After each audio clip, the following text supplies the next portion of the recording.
gente, beleza? Aqui é o Vitor, estamos começando mais um episódio do Petcast. Bom dia, boa tarde, boa noite, dependendo do horário que você estiver assistindo. Tô aqui com o Thiago, fala aí, Thiago. Olá, gente. E hoje a entrevista com um ex-professor meu do Colégio Pedro II, que é o professor Vinícius Maio, que é formado em Ciências Sociais pelo UFRJ. E aí, Vini, tudo bem? Olá, pessoal, tudo bem? Primeiramente, queria agradecer aí o convite e vou contar um pouco aí da minha trajetória dentro da sociologia, das ciências sociais. Espero poder contribuir de alguma forma aí com vocês. Legal, professor. Então, me conta aí, o que te levou a cursar, né, as ciências sociais? De onde saiu esse gosto? Então, Thiago, na verdade, começa lá no ensino médio, né? A partir do primeiro ano, a partir das aulas de história. Na verdade, eu sempre quis fazer história. Ah, que legal. É, legal E, na mesmo. verdade, a sociologia é um acidente. Um acidente Ah, no meu caminho, assim. E no primeiro ano, enfim, comecei a gostar de história. E aí depois, eu lembro que eu mudei de escola. E nessa outra escola que eu fui, eu tinha umas apostilas de história, né? E aí eu comecei a estudar à noite, né, no noturno, e na parte da tarde, assim, eu ficava lendo aquelas apostilas, assim, eu ficava maravilhado, assim, lendo, principalmente o que me chamava mais atenção era História do Brasil, era Vargas, eu estudava aquilo, devorava, assim, gostava muito, fazia uns fichamentos, resumos, legal. e gostava muito. E foi isso, foi a partir das aulas de história, geografia, né? Porque na época, né, eu sou de 1983, né? E eu cursei meu ensino Nem médio. parece, eu diria que você é Né? muito mais novo. É mais Não, novo. mas já tô chegando aos meus 43 anos, assim. E, É. na verdade, eu fiz meu ensino médio em 2000, né? Estamos aí em 2026, faz 26 anos. E na época não tinha sociologia, né? A sociologia na educação básica, no ensino médio, assim, de forma obrigatória, é recente, né? Ah, 2000. interessante. Interessante. Ele é tipo o seu primeiro amor, só que ela não existia. Podemos dizer assim. E, na verdade, ela entra, né, na educação básica em 2008, né? Então, aí o que aconteceu? Eu comecei a tentar o vestibular, na primeira vez eu não passei, e depois eu vi que eu tinha ponto para passar, né? Antigamente não tinha o Enem, tinha até o Enem, É, mas ele não contabilizava para você entrar na faculdade, na universidade. Né? Você tinha que prestar o vestibular para dá? cada universidade. Então, você prestava o vestibular para a UERJ, como é hoje a UERJ, né? E assim também era o FRJ, a UF, a Rural. Você fazia inscrição separada para cada uma delas e era muito caro, era muito custoso. Nossa. Pensando nesse modo, assim, né? Até o Enem, ele ajuda muito nisso, né? Tu paga Uhum. faz uma prova e você pode, enfim, tentar para qualquer uma delas, né? É. E foi assim, aí eu tinha ponto para passar em história noturno na UFRJ. Quer dizer, quando eu tentei história, eu tinha ponto para passar para ciências sociais. E aí eu não tinha ponto para passar para história. Aí eu falei, bom, peguei, né, como tinha aqueles livrinhos, né, de você fazer inscrição, por exemplo, UFRJ. Aí tinha um caderno, um livro, era um envelopão que você comprava, ganhava assim, né? E tinha um livro explicando sobre cada curso, né? E quando eu li sobre ciências sociais, eu falei assim, cara, interessante, antropologia, ciência política, Uhum. sobre a sociologia, né? Eu falei, cara, é uma área que, pô, parece super interessante e tal. Aí eu lembro que eu falei, vou me escrevi para museologia na Unirio e botei ciências sociais na UFRJ. Aí eu passei para o primeiro período de museologia, né, na Unirio, e aí não passei para ciências sociais. Eu tinha ponto para passar para história noturno, mas não tinha ponto para passar para ciências sociais. Cara, eu falei, pô, por que eu fui fazer essa troca, né? Enfim. Mas eu comecei a cursar um período, né, de museologia na Unirio, e quando eu estava lá cursando, na reclassificação eu fui chamado para ciências sociais, né? E entrei com essa ideia, olha, eu estou entrando aqui para ciências sociais, mas a minha ideia, aí abandonei a museologia, eu estou entrando para Ciências Sociais, mas a minha ideia é pedir reingresso reingresso não, pedir uma transferência para História. Acho que eu não vou querer continuar nesse curso, tal, conheço pouco, mas o que foi acontecendo eu comecei a estudar lá antropologia, ciência política, né? A sociologia brasileira, pensamento social e político brasileiro, né? Ler os intelectuais, começar a ler os ensaios sobre o Brasil, aquilo foi me apaixonando de alguma forma, que eu comecei a ver que eu não conseguiria sair das ciências sociais. E, da mesma forma, assim, quando eu estava lá dentro, eu sou de Petrópolis, né? Legal. Então, para sair, por exemplo, sempre brincava, né, que eu sou um menino da província, da cidade pequena, né? E me aventuro, por exemplo, numa cidade grande, né, que é o Rio de Janeiro. Pô. E eu também não tinha condição de me manter no Rio de Janeiro. O Rio de Janeiro é uma cidade extremamente cara, né, custosa. E eu consegui ali morar de agregado no alojamento da UFRJ. Né? Tinha um amigo legal. meu, ele era alojado, e eu comecei a morar com ele lá, meio que de clandestino, né, vamos dizer assim. Né?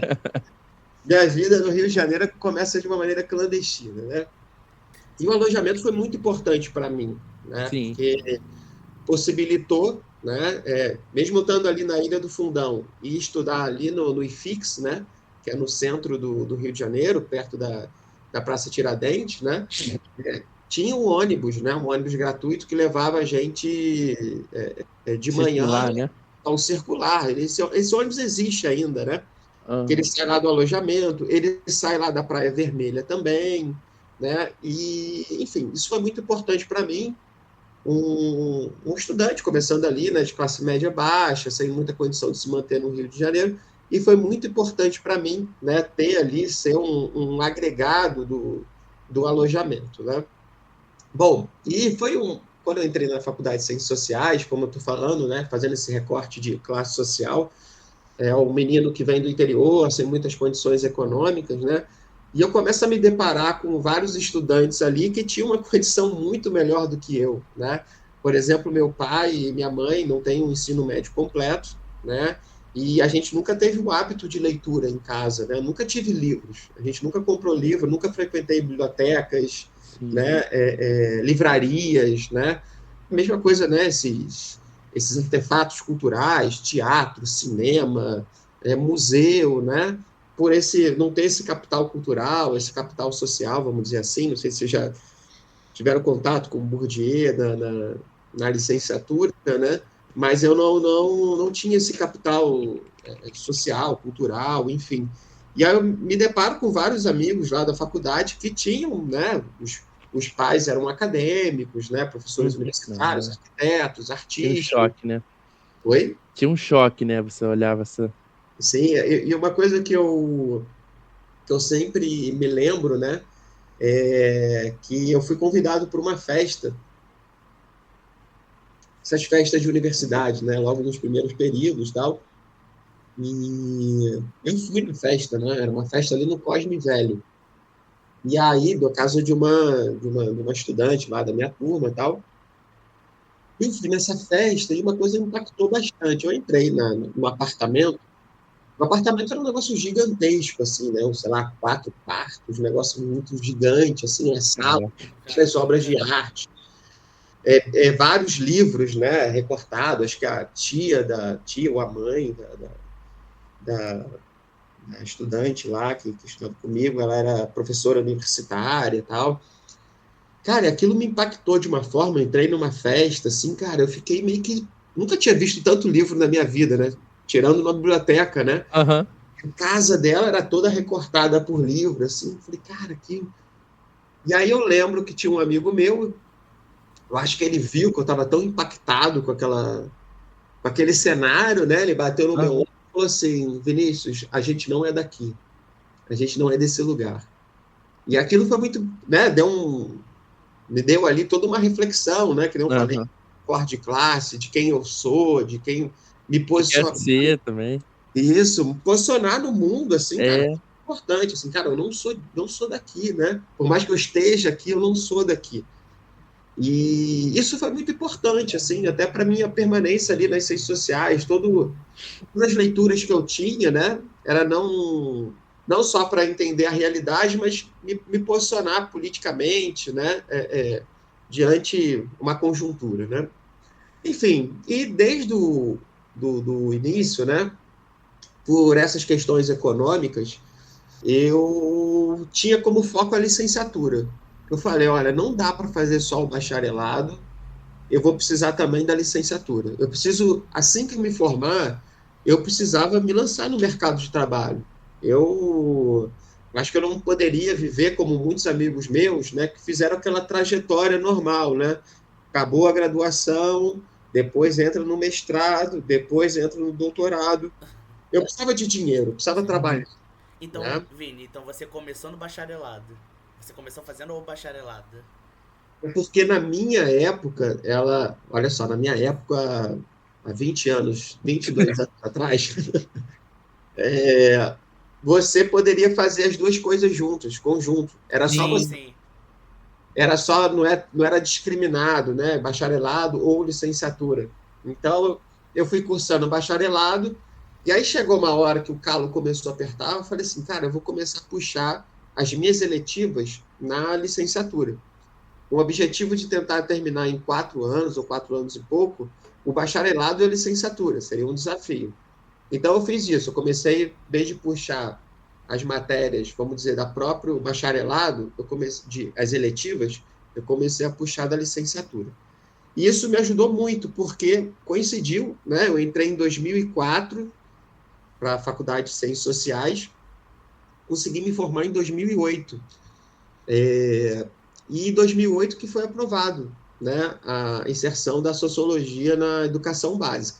Então, assim, eu estava me formando e o mercado meio que chamando, as escolas, né, começando a chamar. Então, posso dizer que uma grande coincidência, né, do destino, né, não digo uma coincidência porque a gente pode até fazer um outro podcast depois, falar um pouco sobre essa inserção da sociologia na educação básica, que tem umas interferências, né, as entradas e saídas, mas essa luta, ela resultou lá no final, em 2008, essa aprovação.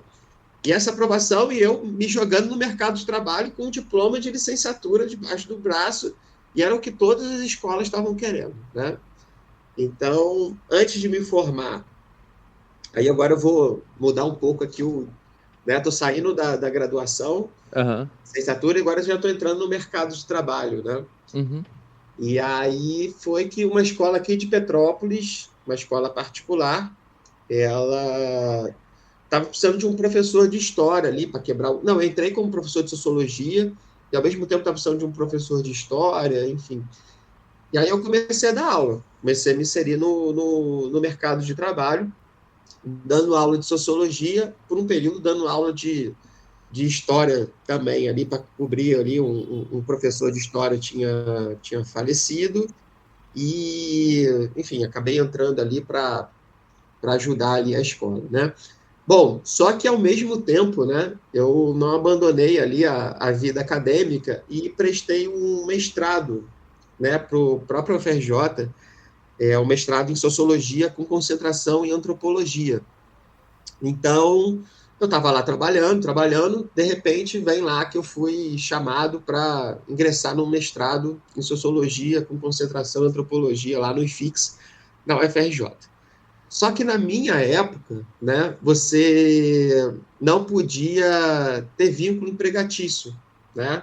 Você não poderia trabalhar, ter uma carteira assinada e fazer o mestrado com bolsa e tal. E o que eu recebia no colégio era muito pouco, né? Vamos dizer que eu receberia, sei lá, R$400, o meu salário na época era R$400, e uma bolsa era de, sei lá, R$1.000. Uhum. Então, eu acabei largando esse meu primeiro emprego, esse meu primeiro trabalho, para ficar com uma bolsa, né, de mestrado, né? E isso eu comecei a cursar o mestrado, eu comecei a receber uma bolsa, e eu estava lá na dúvida sobre o meu projeto de pesquisa, acabei mudando de orientação. Foi uma grande loucura que eu fiz, né? Porque eu tinha já todo um caminho trilhado da iniciação científica que eu fazia, e eu resolvi mudar, né? Resolvi mudar de pesquisa, mudar o enfoque, fui para antropologia política, aí da sociologia do pensamento social brasileiro, fui para antropologia da política, para tentar fazer um trabalho de campo. Eu viajei, né? Eu fui... Mas foi importante, né? Eu fui pelo que me motivava, não pela obrigação que eu tinha que fazer, né? E às vezes acontece isso na academia, né? A gente vai seguindo a trajetória do orientador. A gente própria trajetória, o que a gente quer fazer, as nossas vontades, os nossos desejos também, né? E foi isso, né? E, novamente, o que vem no caminho, né? Eu prestei um processo seletivo para professor substituto do Colégio Pedro II, né? E aí, quando eu estava lá no mestrado, com bolsa, passei nesse processo seletivo, fui chamado para trabalhar no Colégio Pedro II. E aí eu faço um caminho diferente do que eu fiz no início, né? Eu larguei a bolsa do mestrado para trabalhar no Colégio Pedro II. Tá? Eu comecei a pensar assim, né? É meio que abrir uma planilha sobre a mesa e falar assim, cara, qual que é o meu objetivo? O objetivo é inserção no mercado de trabalho. Eu preciso aumentar meu currículo. Eu estou com uma oportunidade de trabalhar num colégio como o Colégio Pedro II, que pode me abrir portas e abre portas, né? E eu falei, não posso deixar essa oportunidade passar. Aí, na época, né, não podia ter o vínculo empregatício com a bolsa, eu dei tchau para a bolsa, minha orientadora falou, tem certeza que tu vai trabalhar e vai estudar? Eu falei, não, vou tentar, acho que eu vou conseguir e tal. Enfim, né? Aí eu fui, peguei a professor substituto do Colégio Pedro II, e logo depois, assim que eu entrei no Colégio Pedro II, eu tinha feito um concurso para professor do Estado, e eu passei no concurso e comecei a dar aula no Estado também. Cara, aí minha cabeça ficou meio difícil, né?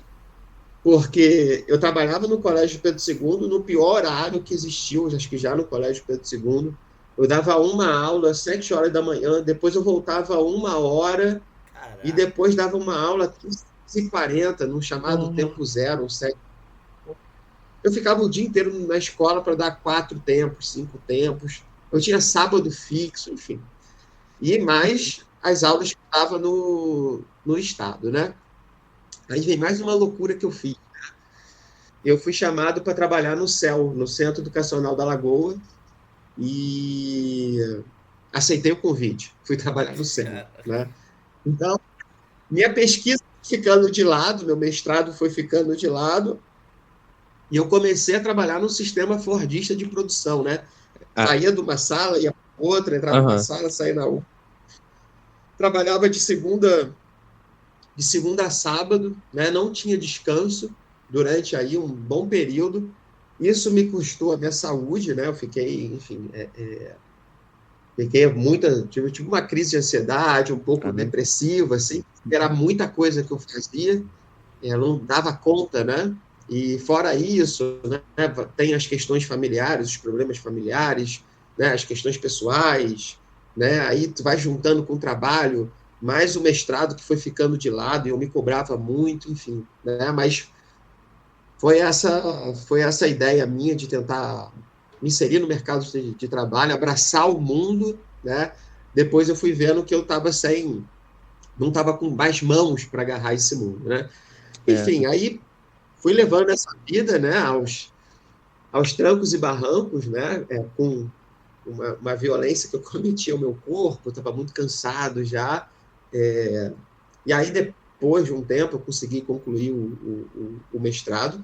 Eu fiz o mestrado em 3 anos, quase um doutorado, fiz em 3 anos e alguns meses, assim, né, e foi muito sofrido para mim terminar.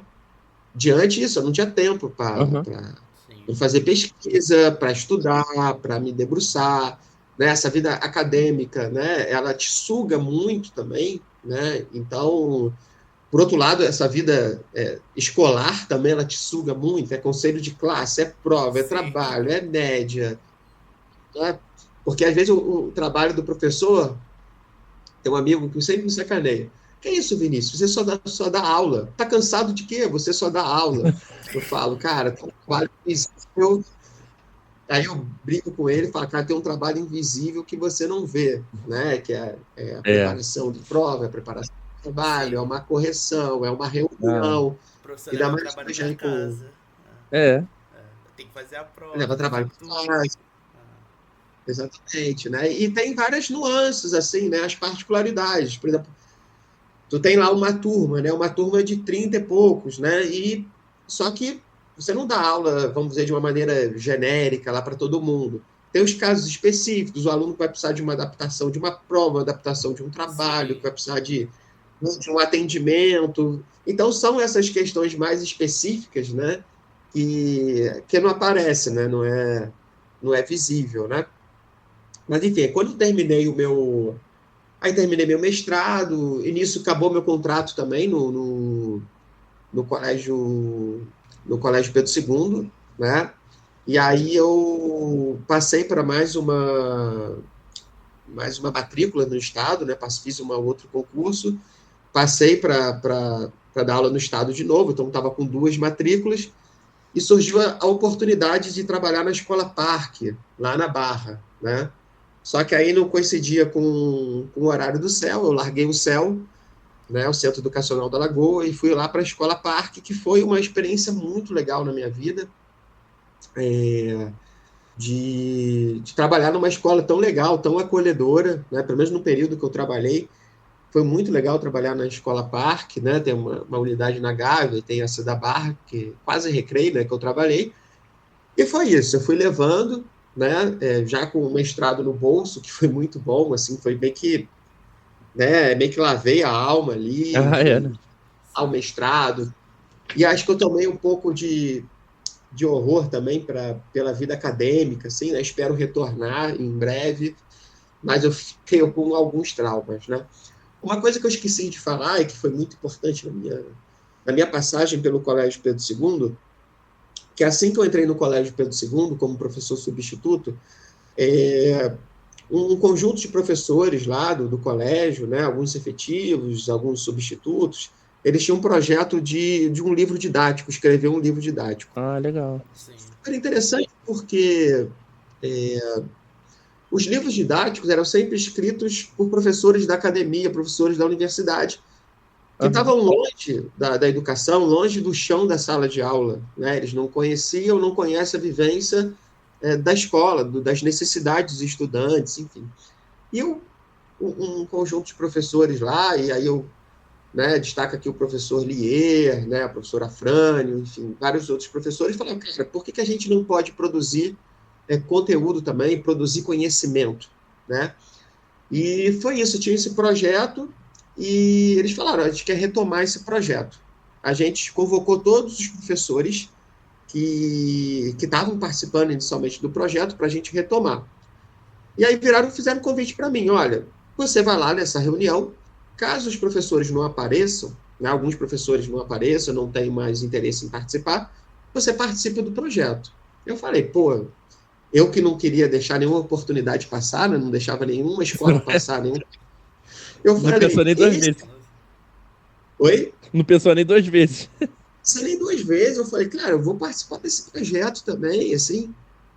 E aí eu lembro que eu dei aula no Pedro II de 7 da manhã, num sábado, fui até às 4 horas, e aí eu fui lá na casa ali de um desses professores, ali no Riachuelo, falei, cara, peguei o banco, cheguei lá, era às 5h30, cheguei, sentei e fiquei lá parado. Aí falou, olha, vamos dar um tempo para ver se quem vai chegar. Acabou que alguns professores não aderiram, né, não queriam continuar no projeto, retomar o projeto. E aí falou, olha, Vinícius, você está dentro. Eu falei, pô, beleza, né? Olha a loucura. Era mais um trabalho que eu estava fazendo. Eu tinha o mestrado, agora eu era coautor de livro didático, eu tinha o Estado, eu estava no Colégio Pedro II, enfim, fui me enfiando nesses trabalhos aí. Bom, acabou que o livro estourou, a gente fez lá um copião, né, um grande rascunhão do que seria o livro, né? Cada um, a gente é um conjunto de, na época, 19 autores, hoje somos 17. 19 autores, é um livro chamado Sociologia em Movimento, da Moderna. Eu lembro que Polier, na época, ele fez um copião, né, de cada, um rascunho, assim, imprimiu, encadernou e entregou na mão de cada editora, assim, né? Aí eu lembro que uma editora se interessou, e aí a gente ia Legal. fechar com essa editora, a gente ficou muito feliz, né? Assim, pô, caraca. E aí veio uma editora grande, chegou a editora Moderna, falou, olha, eu tenho interesse. Cara, aí foi super legal, eles também lançaram um desafio pra gente, fizeram várias críticas a esse rascunhão, né, do que a gente tinha feito, e aí fizeram críticas para ver se a gente ia topar esse projeto mesmo, esse novo projeto que eles estavam querendo. A gente topou, enfim, acabou que o livro estourou. A gente foi um dos livros mais vendidos, né, do Brasil, da sociologia. A gente continua ainda, né, no Plano Nacional do Livro Didático e também no mercado privado, sendo um livro muito aceito, né? E usava no Pedro Então, II, né? Na época eu lembro que tinha o seu nome no livro. Eu tô vendo aqui. Muito legal. exatamente. E foi super legal, assim. Hoje eu posso pensar que foi uma grande loucura, né, tentar abraçar o mundo, mas pô, foi legal, assim, né? A gente quando vê o resultado de um livro, né? E eu tenho sempre assim, né? A gente fala do Plano Nacional do livro didático, né? Esse livro está sendo distribuído, né, diante desse Plano Nacional do livro didático, em todo o Brasil, né? Então, eu acho que assim, essa política, que é o Plano Nacional do Livro Didático, ela parte do pressuposto, e como acontecia na minha casa, né? Eu cheguei a falar isso aqui com vocês, né? Que lá em casa não tinha nenhum livro, né? No máximo uma Bíblia que tinha lá, e um livro muito julgado, né?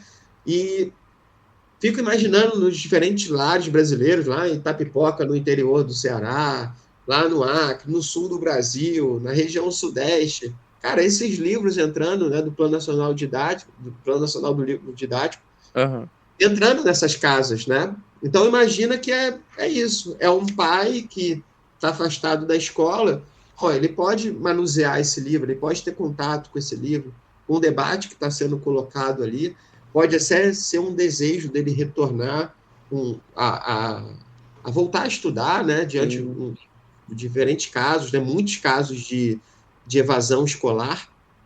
Então, cara, acho que é uma política pública super acertada, né, dessa distribuição de livro didático. E o livro é muito caro, ele é muito custoso, né? Eu sempre falo com meus alunos, não sei se o Vitor vai lembrar, eu falo, gente, um livro desse é muito caro. Se você tivesse que comprar cada livro desse, você gastaria aí uns 2.000, 3.000 reais.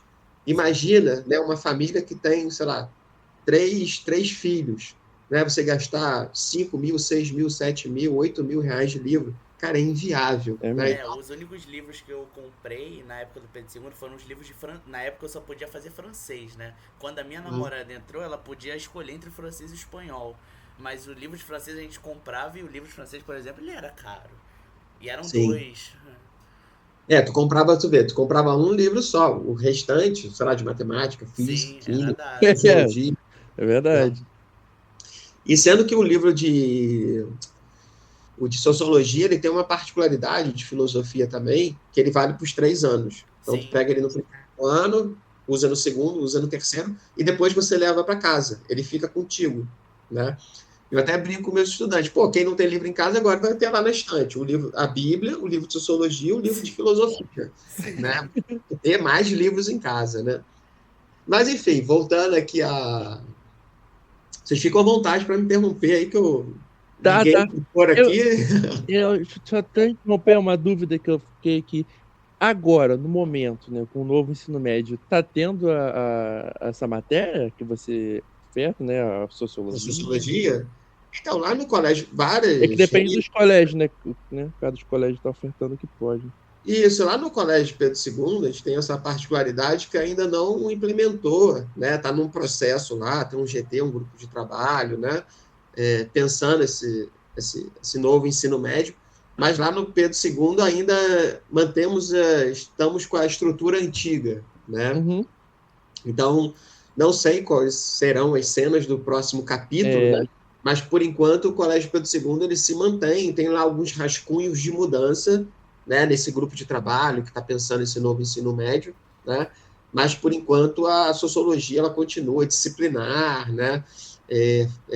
discriminada, né, as disciplinas, não aquele grande, né, aquela grande área, ciências humanas, né, e disciplinas meio que desconexas, enfim, né, pelo menos ele continua na questão disciplinar, lá no Colégio Pedro II. Sei que na rede estadual e alguns outros colégios já está fazendo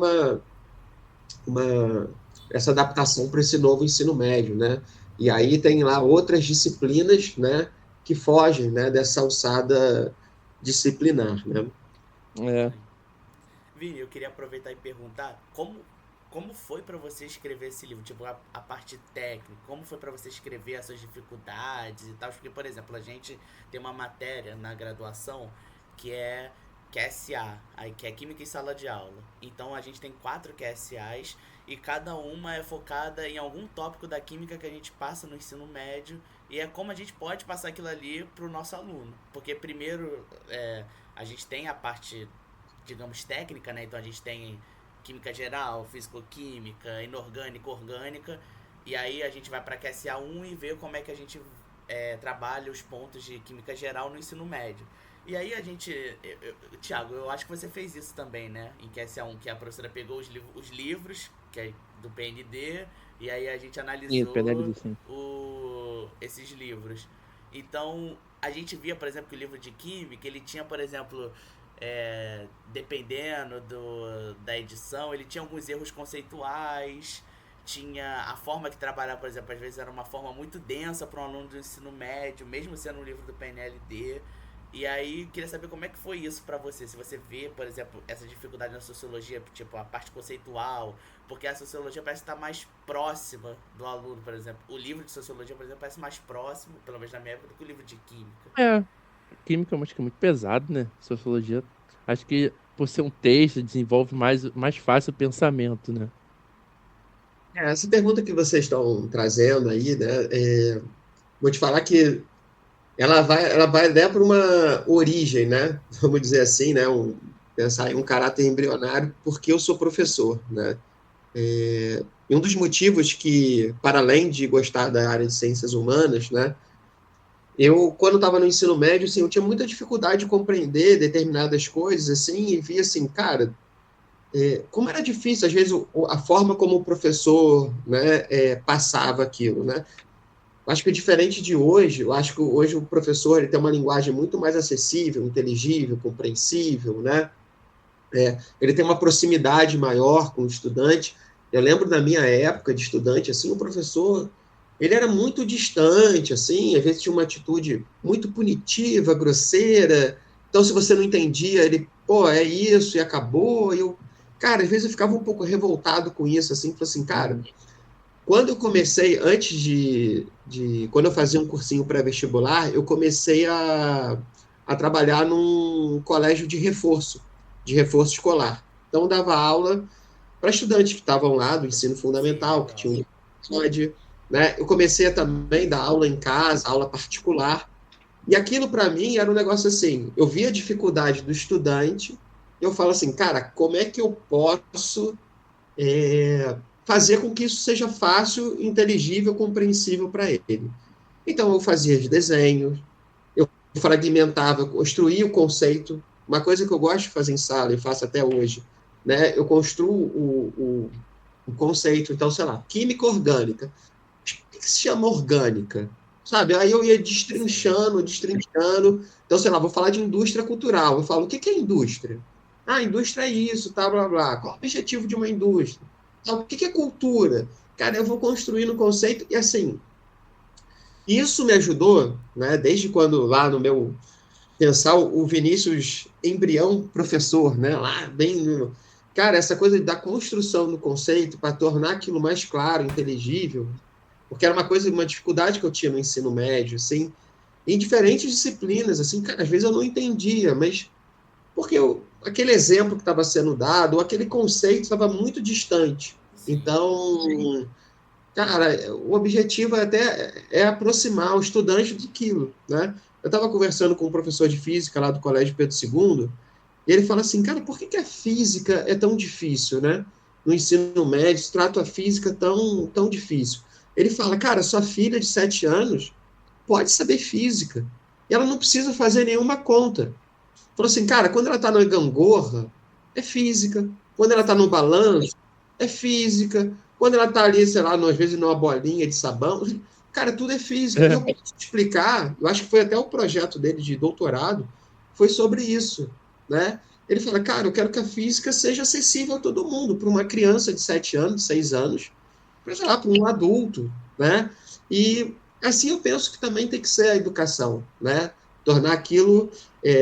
eu sempre falo assim, que eu não dou aula para um estudante, eu dou aula para todos os estudantes. Então, se eu tenho uma turma com 30, eu vou fazer com que, por mais que eu tenha 5 ali que tem muita facilidade, eu não vou dar aula só para esses 5, eu vou dar aula para os 30. Né? Essa aula tem que ser compreensível, né, para esses 30 estudantes. Né? Então, eu posso colocar de um nível muito mais, vamos dizer assim, né, que eu chamo do tico-tico, bem inicial, para ele iniciar esse conceito, para ele entender, até depois, de acordo com o andamento da turma, tornar aquilo mais complexo. Né? E assim, Vitor, já indo direcionando para sua pergunta, foi também no livro didático. Né? No livro didático, como somos... E eu lembro que até a editora, no início, no primeiro momento, foi muito resistente, né? Se você vê os livros didáticos, eles são de 2, 3 autores no máximo. Pô, o nosso começou com 19 autores. É muito Caraca, mesmo. você lidar com 19 autores. E aí a gente foi criando grupos de trabalho, GTs. Né? Então vai ter um grupo que vai ser eu, Tiago, né, Vitor e mais uma pessoa. A gente vai, sei lá, escrever um capítulo sobre, sei lá, a desigualdades econômicas. Então a gente vai pensar ali, né, imagina, 4 professores, 3, 4, 5 professores, pensando como que a gente poderia escrever aquele capítulo, pensando no estudante, qual o exemplo que a gente vai dar, como que a gente vai abrir o capítulo, cara, e qual é a imagem que a gente vai usar? Então, isso ajudou muito, assim, né? Porque eram professores que estavam no chão da sala de aula, com, sei lá, anos de experiência no magistério, escrevendo um livro para estudante, né? Então, o cara pensava a aula que ele dava, que ele já tinha pensado há muito tempo, refletia com outros colegas e produzia dali um texto, um livro, né? Então, eu acho que até, entre aspas, né, não gosto de falar assim, mas o grande sucesso aí do livro, né, dele ter vendido bastante, é porque ele trouxe uma linguagem, eu acho, mais acessível, de certa maneira, do que os outros livros, trouxe temas contemporâneos, né, por exemplo, um capítulo sobre gênero e sexualidade, a gente inovou, né, junto com um outro livro na época, que trouxe também um capítulo só de gênero e sexualidade, mas a gente contemporâneos, por exemplo, a questão ambiental, né, sociologia ambiental, o debate sobre a questão de sustentabilidade, uma crítica ao desenvolvimento sustentável, falar de racismo ambiental. Então, a gente foi trazendo temas contemporâneos, né, a questão racial, por exemplo. Antes era tudo meio que junto, acho que na época do Vitor era assim, no currículo do Pedro II, desigualdades sociais, aí tem a desigualdade econômica, desigualdade de gênero, desigualdade racial. E a gente, pô, lá nesse capítulo, né, a gente colocou separado um capítulo só sobre as questões raciais, né, fazendo um eixo, discutindo as questões raciais no Brasil. A gente fez um capítulo só sobre gênero, só sobre a questão ambiental. Então, acho que o livro, ele, naquele momento, ele foi inovador porque ele trouxe temas da agenda política contemporânea, né, então por isso que ele teve bastante aceitação. Isso é Além disso, interessante. Porque, desculpa interromper, Vini, mas, por exemplo, eu acho isso interessante porque, por exemplo, eu fui ouvir falar mais desses temas, por exemplo, na faculdade. Por exemplo, a gente tem uma disciplina de gênero e sexualidade. Exatamente, ia falar. Que é do 6º período, 5º, por aí, né? Acho que é 5º. E aí a gente tem uma matéria sobre isso. E, por exemplo, esses temas que você falou, né? Essa questão, por exemplo, ambiental, é algo que tá novo até na química mesmo. Porque, por exemplo, a gente ouve falar de química, né? Ou vai falar, por exemplo, com a minha mãe, vai pensar que química é só coisa ruim. Mas, por exemplo, a gente agora tá na faculdade mesmo, a gente tem uma disciplina de química verde, que é para falar de novos métodos, por exemplo, de tratamento, por exemplo, para resíduos, para você evitar essa proliferação desses resíduos tóxicos. Então é interessante que é algo que vem também para outras disciplinas, né? E é algo que agrega, porque você pelo menos eu acho interessante quando o livro de química, por exemplo, hoje em dia ele traz mais isso, né, esses debates sociais. Então, por exemplo, você vê que essa questão ambiental, a química, por exemplo, prejudica o meio ambiente? Prejudica, mas ela também pode ajudar. E aí, como é que isso prejudica a vida da pessoa também, né? Então, isso é interessante, que isso pode se ramificar, né, para as outras, pode ir tanto para química, para física, biologia. Sim, e é interessante também, você falando dessa química verde, né? Como que hoje também se tem um olhar maior para esses povos originários, né? Esses povos Sim. tradicionais, assim, o saber, o conhecimento indígena, quilombola, né? Eu acho que a própria química, né? A indústria farmacêutica também, né? Se apropriando desses, né? Desses saberes, né? De plantas, enfim. Eu estou tomando um medicamento um anti-inflamatório. Eu estava vendo lá, a composição vem de uma planta, entendeu? E ele tem um efeito anti-inflamatório mesmo, Sim. comprovado, tá? Assim, eu acho que tanto a indústria química, farmacêutica, né? Pensar em insumos, né? Não sei se eu estou falando besteira aqui, né? Porque quando a gente pensa em indústria química, você vai ver lá o agrotóxico e tal, Sim. mas que você pode produzir outros métodos, né? De plantio, de defesa ali da planta, que não necessariamente, né? Provoca aí uma poluição, enfim, né? Uma agressão ao meio ambiente, assim, né? Por isso que eu acho que é interessante, assim, né? Pensar também essa química para além da indústria, né? Sim. Né, da poluição, né? Como que a química pode conversar e abraçar o meio ambiente, e isso pode ser bom para todo mundo, né? Dá pra fazer um projeto com isso aí, Vitor, pro Sim. PET. Dá. Falando alguma Ó, coisa sobre química orgânica, trazendo é, aí E a gente sobre pode chamar professor convidado também.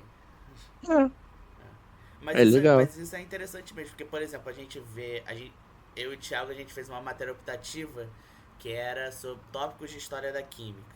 Sim, E é interessante porque, pelo menos a sociologia e a história traz esse olhar. Eu, pelo menos, já gostava de sociologia, né, do período segundo de história. E aí trazer isso pra química eu acho bom, porque, por exemplo, a gente viu, por exemplo, nessa disciplina, que primeiras evidências de fundição de ferro vieram da África. E, tipo, sim. A gente nunca pensa falei muito ideia eurocêntrico. disso. Não fazia ideia. E aí, por exemplo, as enxadas, todos os materiais que eram usados, né? Aqui no Brasil, espada não é enxada, picareta, né? Na época da Era do Ouro, eram feitos pelos africanos que tinham uma condição de preparo disso melhor do que os próprios portugueses.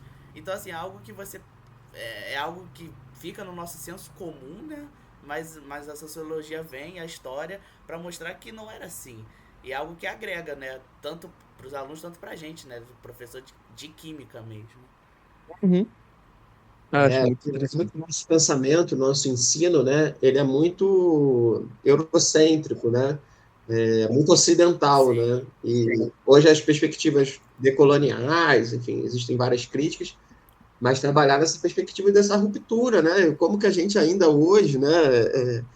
E independente da área, né? Pode ser nas ciências humanas, ciências da natureza, né? Nosso pensamento ainda é muito ocidental, né? E do que é produzido no Ocidente, né? É sim, meio que a gente ignora outras formas de saberes, né? E, com enfim, certeza. acho que esse já fica aí a pulguinha atrás da orelha, né? Para se pensar aí um podcast, aí um projeto, né? Para pensar, né, essa química, né? Para além do, se eu não me engano, foi até a professora que eu te falei ali, making off ali, A a Bianca. Bianca ali, no Química para quê? Depois eu vou te mandar a página do Instagram desse projeto de iniciação científica. Eu não sei nem se Beleza. pô, mas eu acho que tem alguns projetos lá no Colégio Pedro II e que eu acho muito legal, né, já que a gente está falando de educação também, a escola produzir conhecimento, né? Sim, Por isso que o Colégio Pedro II, assim, eu acho que é uma escola de referência, porque não é uma escola só reprodutora de conhecimento, ela produz conhecimento também, né? Então, tem vários professores ali que estão pensando, né, esse pensamento, né, decolonial, né, com essa perspectiva de ruptura com esses conhecimentos só do Ocidente, né? E aí já fica aí a pulguinha atrás da orelha de vocês dois aí, e de todo o projeto, né, para se pensar aí alguma coisa aí, um podcast, um projeto desse tipo, né? Eu tô anotando aqui, tô pensando.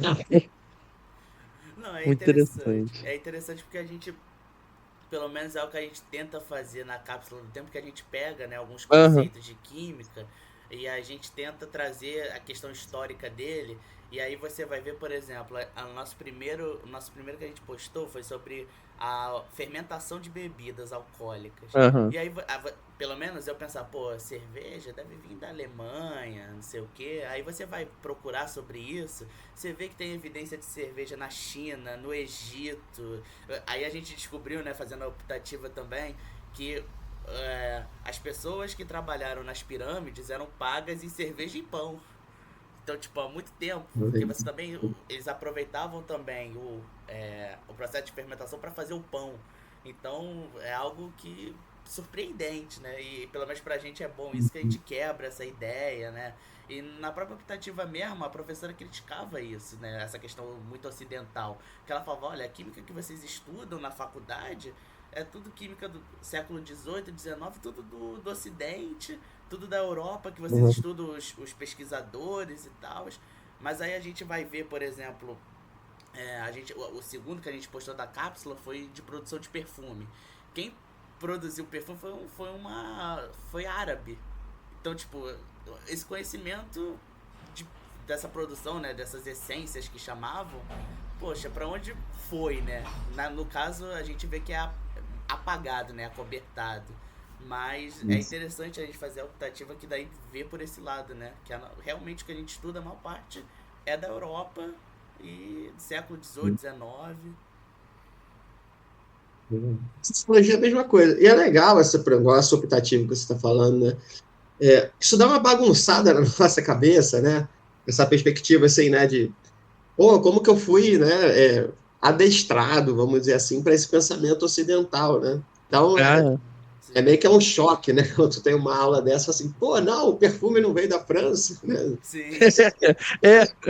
pois é. Deixa eu te perguntar, Vinícius, o que te chama, né, mais atenção na sociologia? Cara, eu vou te falar assim que você diz na sociologia como um todo ou você diz no ensino de sociologia, na minha prática Eu digo docente? como um todo, eu acho mais interessante pensar nela como um todo, porque depende da área também que você quer atuar, né? Pode ser, Aham. né? Você vai que você quer também atuar com alguma outra parte, a sociologia ela é ampla, como você falou, né? Assim, eu tem sempre o desafio, assim, né? Vou tentar juntar as duas coisas. Eu te fiz uma pergunta meio que separando, mas juntar, assim. Aham. Mas acho que os debates contemporâneos, assim, né? Obviamente que você fica ali, tem os estudos clássicos que são importantes, eles te dão ferramentas para você compreender a realidade, assim, né? E tanto que eu tento juntar os dois, né? Mas eu fico assim, em sala de aula, né? Por exemplo, faço um debate hoje sobre o trabalho na sociedade contemporânea, né? Pensar esse processo de uberização das relações de trabalho, o trabalho por aplicativo, assim, né? Isso me chama a atenção para levar para a sala de aula, assim, né? Para a gente pensar, repensar a dimensão do mundo do trabalho. Eu sempre falo com meus alunos assim, pô, se a sociologia ela fosse uma série de Netflix, né? Se fosse, né, vamos pensar, 3 temporadas, a temporada do primeiro ano, a Ah, temporada do sim. segundo ano e a temporada do terceiro ano, né? Só que você não quer saber, você não quer assistir essa série de Netflix chamada Sociologia. Mas você quer um spoiler. Você quer saber do que trata a sociologia. Vai falar assim, olha, a sociologia trata de mudança social. E até a sociologia, quando ela cai no Enem, ela trabalha sempre nesse eixo da mudança social. Para você perceber como é que eram, por exemplo, já que é o tema trabalho que eu trouxe aqui, como é que eram as relações de trabalho na década de 50, 60, como é que foram as relações de trabalho na década de 80 e como é que as relações de trabalho hoje. O que mudou? Né? Então, o grande barato da sociologia, né, e que me encanta a sociologia nesse sentido, né, que ela te dá, vamos dizer assim, ela te dá um super trunfo, uma carta na manga, para você entender, compreender as mudanças sociais. Então, caraca, na época do meu avô passou 30 anos trabalhando no mesmo lugar, ele tinha direito, ele tinha carteira assinada, ele tinha férias, ele tinha seguro-desemprego, né? Ele tinha todos esses direitos. Como é que eu trabalho hoje, né? Será que hoje Eu sempre brinco com meus estudantes, será que você se vê trabalhando 30 anos no mesmo lugar? Né? Sei lá, fazendo a mesma coisa? Aí eu falo, ó, seu avô chegou lá numa fábrica, sei lá, o seu bisavô, ele trabalhou lá numa mercearia, numa fábrica, carteira assinada, 30 anos, se aposentou ali, viveu ali, a identidade, quem ele é, passava por aquele local de trabalho. Como é que a gente pode pensar isso hoje num processo de precarização das relações de trabalho, né, de perda de Uhum. perda de identidade com o local de trabalho, esse trabalho mais flexível, né? Então, assim, acho que o que me chama mais atenção, e isso pode ser para diferentes temas, pode ser sobre o debate sobre a questão racial também, como era a questão racial, era tratada no século XIX, como é tratada no século XXI, sobre as questões de gênero também, né, numa perspectiva mais normatizadora, né, presente nas instituições sociais, e qual é o debate atual dos movimentos, né, sei lá, o movimento feminista, os movimentos de gênero, enfim, qual é o debate que eles estão trazendo hoje. Então, acho que o que mais me chama a atenção na sociologia, né, é essa percepção da mudança social. Então, que o aluno tenha dificuldade, mas ele consiga perceber um pouquinho dessa mudança social, eu sempre falo assim, cara, isso vai te ajudar para tudo. Para você escrever uma redação, por exemplo, do Enem, né? Para você e você trazendo ali as mudanças sociais, o cara que está corrigindo, fala, porra, que cara interessante, ele está fazendo aqui um paralelo sobre essa mudança do mundo É um do trabalho, diferencial, né? onde temos Sim. gênero, da maneira como você vai ver uma série de Netflix, como você vai ver um filme, uma novela, um teatro, você vai ler o livro de uma maneira diferente. Você vai perceber essas mudanças, as contradições, as desigualdades. Né? Eu lembro que quando eu fiz a iniciação científica, o meu professor de iniciação lá, na época da graduação, ele fazia um trabalho, um paralelo sobre tudo que era produzido sobre o Brasil, né, sobre o pensamento social brasileiro, e ele tentava puxar nos romances, nos livros de romance. Cara, eu comecei a ler Machado de Assis de uma maneira completamente diferente, né? Todo aquele arcabouço teórico que os intelectuais brasileiros da época, lá da década de 30, 40, os ensaístas produziam. Cara, quando eu comecei a ler o Machado de Assis, cara, eu falava assim, cara, que parada perfeita isso aqui, né? Como o cara, ele conseguiu, né? E isso a sociologia me deu esse arcabouço, me deu essas ferramentas de ver como que o Machado de Assis era um grande crítico social, É, né? né?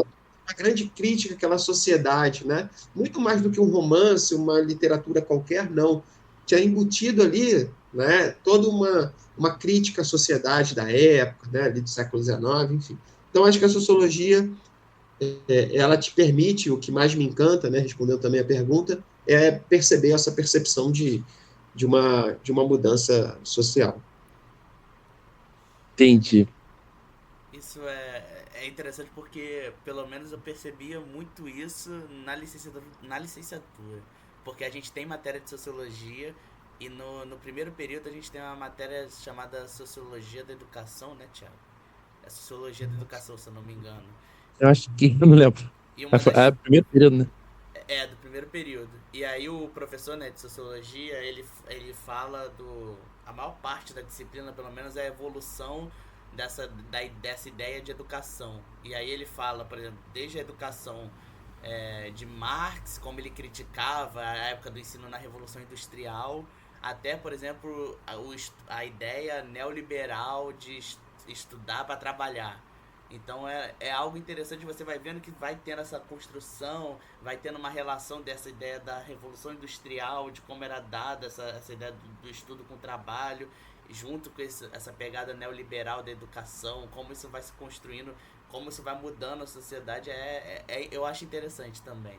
E tem tudo a ver, né? E ajuda a gente, até mesmo em outras disciplinas, né? Porque, por exemplo, na química mesmo a gente vê isso, a gente vendo essa questão histórica, a gente vai vendo que essa ideia dos conceitos vão se construindo, mas depende da questão social da época, né? Então, pegando, por exemplo, algo mesmo da química, a gente vai aprendendo, por exemplo, sobre o átomo, aí vai vendo sobre o átomo, só que a primeira ideia de átomo, os cientistas da época contestavam, porque não acreditavam naquilo, e era algo daquela época, era uma questão social dos cientistas, né? Eles não acreditavam naquela ideia, então julgavam quem acreditava. E e até mesmo como isso influencia, né? Porque, por exemplo, esse período eu defendo o meu TCC. E o meu TCC é sobre abordagem CTS. Já ouviu falar, Vi? CTS? Não, não. CTS é uma sigla de Ciência, Tecnologia e Sociedade. Só que tem também, hoje em dia, tem CTSA, que é Ciência, Tecnologia, Sociedade e Meio Ambiente. E aí é uma ideia que vem, né, do final da Segunda Guerra, de quando os Estados Unidos, né, atacou a cidade de Hiroshima e Nagasaki. E é uma ideia de você contrapor a ideia de evolução científica. Você pegar a ideia de que quanto mais ciência você tem, mais tecnologia você vai ter. E quanto mais tecnologia e mais ciência, mais evolução a sociedade vai ter. Então é uma ideia para você contrapor isso. De você criticar essa ideia linear, né? De que quanto mais ciência, melhor a sociedade vai ser. E é algo que as pessoas abriram os olhos, né? Por conta dessas questões sociais mesmo. De que você, não só isso, né? Das bombas, mas, por exemplo, um livro que um principal livro CTS é de uma bióloga que fez crítica sobre os agrotóxicos.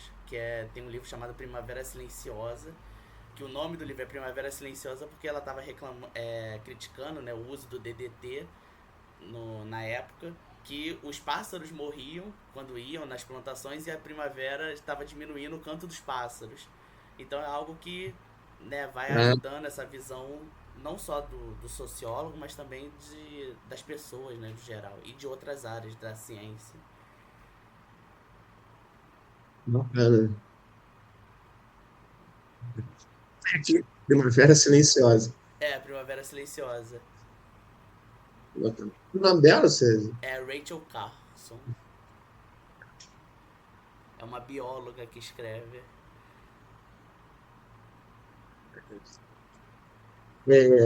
Deixa eu só fazer Você falou uma coisa, Vitor, que eu fiquei pensando aqui, eu acho que vocês estão no curso de licenciatura, né? E você falou essa coisa da disciplina que você fez, né? Sociologia da educação, e fala desse projeto neoliberal, né?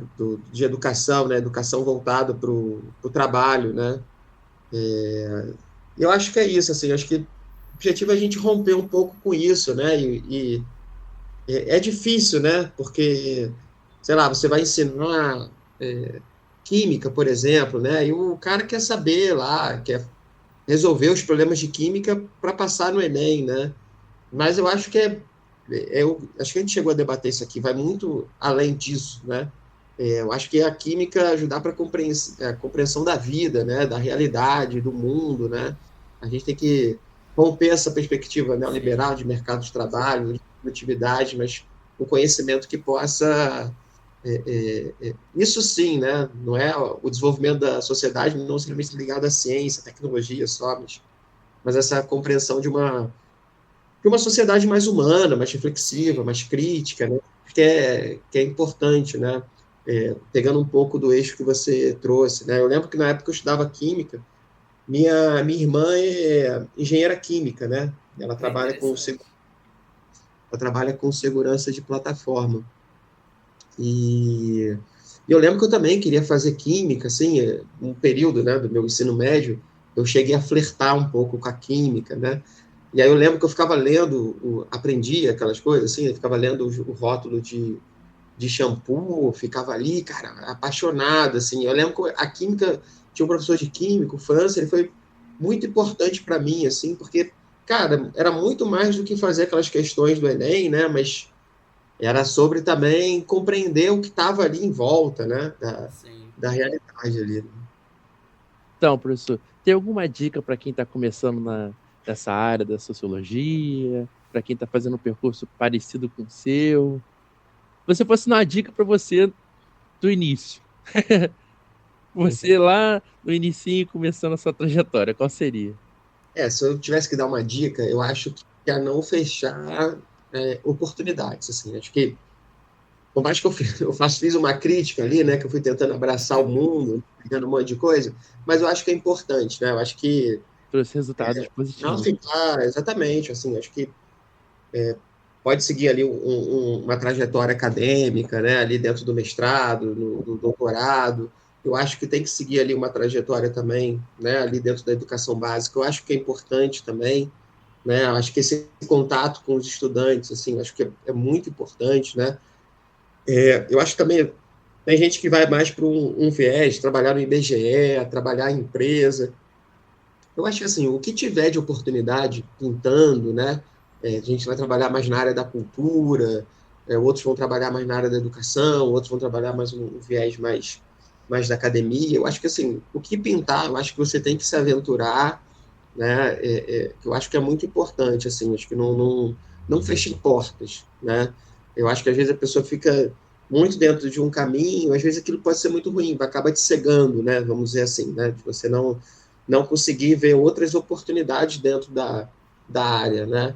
Então, sei lá, acho que dentro da química, né? Eu acho que existem várias oportunidades ali para você trabalhar, né? E também acho que assim, né? Não fechar oportunidades, não fechar portas, né? Tem um amigo meu que ele fala, é psicólogo. Aí ele fala, eu não gosto de...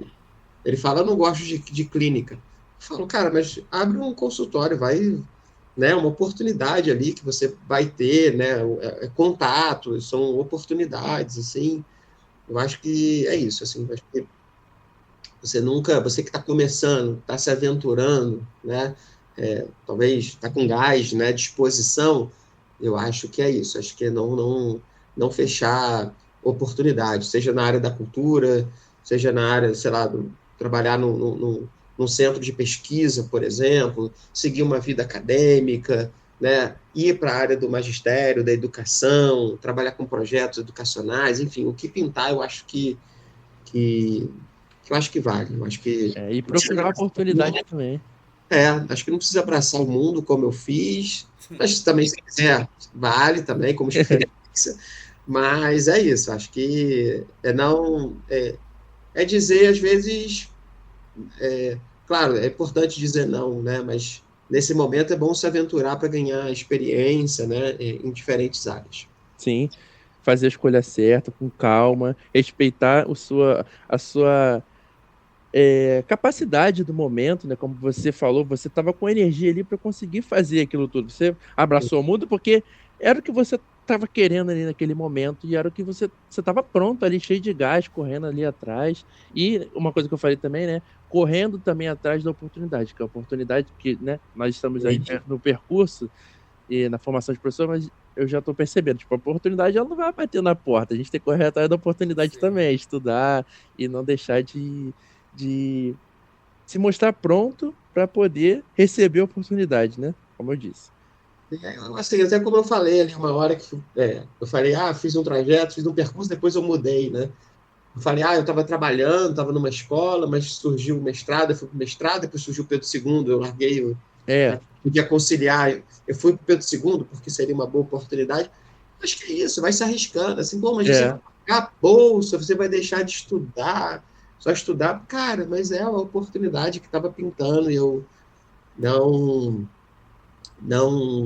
é dizer não, né? Não poderia largar, né? O Pedro II me ligou, estava com um amigo, eu falei, cara, o que eu faço? Ele, pega, vai, diz sim. Eu, sim, quero. Sim, né? Não, é isso, acho que é estar atento às oportunidades, sim, né? Pintando algum concurso, um processo seletivo, vai se inscrevendo, vai fazendo, vai indo, vai mudando, entendeu? Acho que é isso, Sérgio. É isso. Eu vou ser muito sincero, assim, não no sentido da ganância, mas eu sou uma pessoa ambiciosa, assim, eu sempre falo isso para os alunos, você tem que ser ambicioso, assim, né? O aluno vai e fala, aí, professor, já passei, nem preciso fazer a prova, estou com média tal para passar. Eu falo, cara, não é isso, não vai pensar pequeno. O 5, disputa 10, cara, vai para 10. Né? Imagina, você está disputando uma prova e tu fala, não, já tá bom. Não tá bom, vai até o final, disputa. Eu acho que não nessa ambição, no sentido de ganância, mas de você colocar, de você ser competitivo, não competitivo ali com os outros, mas com você mesmo, de você querer melhorar. Cara, isso é legal, assim, isso não é ruim, né? Isso aí não é negativo, pejorativo, você ser ambicioso, ser competitivo, mas com você mesmo, falar assim, eu dei o meu melhor, na próxima eu vou tentar um pouquinho mais. Sou um cara que gosta muito de esporte, então, assim, eu sempre tento melhorar, falo, pô, nesse dia eu não estava bem, me alimentei mal, não descansei, então na próxima eu vou tentar descansar mais, me alimentar mais, para fazer uma prova melhor. Eu acho que é assim, acho que a gente tem que ser ambicioso, assim, ambicioso, Sim. mais reflexão, no sentido da ganância, mas da gente querer melhorar. Faz muito sentido. É isso, então, professor. Muito obrigado pela sua participação. Dependendo, nós gravamos um outro podcast. Estou à disposição, estou à disposição. Foi uma conversa que ela foi super fluida, né? A gente foi aqui batendo papo, fui falando, Sim. e para mim foi super prazeroso e com certeza, assim, num futuro próximo, um próximo convite, talvez falando de outra coisa, de um outro tema, eu me coloco à disposição, tá? E é sempre bom, né? O Thiago eu estou conhecendo agora, o Vitor, professor dele no ensino médio, é sempre bom reencontrar ex-alunos, né? É isso. Valeu, obrigado, Thiago, obrigado, Vitor. E eu tô sempre agradece. Tô na torcida por vocês aí. Espero que eu possa ter, desse bate-papo aqui, a gente possa ter contribuído de alguma forma, não só para vocês, mas com todo mundo que tá ouvindo a gente. Isso aí. Muito obrigado, Vitor, pela sua parceria. Sempre tá aí nos projetos comigo. E muito obrigado para quem ouviu até aqui. Até um próximo podcast. Valeu. Valeu, gente.